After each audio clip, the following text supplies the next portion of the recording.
അവന്റെ 33.5 വർഷത്തെ ചേർത്ത് വെച്ച് വായിക്കുമ്പോൾ 2 പ്രേക്ഷിത ദൗത്യമേ ക്രിസ്തു നടത്തുന്നുള്ളൂ പ്രിയമുള്ളവരെ.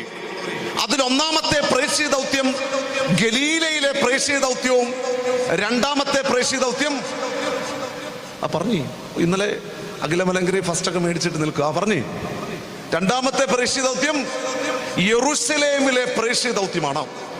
യഥാർത്ഥത്തിൽ വിശുദ്ധനായ ലൂക്കോസ് എവങ്കേലിസ്തയുടെ സുവിശേഷം 9-ാം അധ്യായത്തിന്റെ 58-ാം വാക്യം മുതൽ 19-ാം അധ്യായത്തിന്റെ 28-ാം വാക്യം വരെ യേശു തമ്പുരാന്റെ ഒന്നാമത്തെ പ്രേക്ഷിത ദൗത്യമായ ഗലീലയിലെ പ്രേക്ഷിത ദൗത്യം വളരെ വിജയകരമായി പരിസമാപ്തി കുറിച്ച് തന്റെ രണ്ടാമത്തെയും അവസാനത്തെയും പ്രേക്ഷിത ദൗത്യമായ യെരൂശലേമിലേക്കുള്ള ആ വഴിത്താരയിൽ ക്രിസ്തു പറഞ്ഞ സംഭവങ്ങളും അല്ലെങ്കിൽ അവൻ പറഞ്ഞ പല ഉപമകളും ഒക്കെയാണ് പ്രിയമുള്ളവരെ ഇതിൽ കാണുവാനായിട്ട് സാധ്യമാകുന്നത്.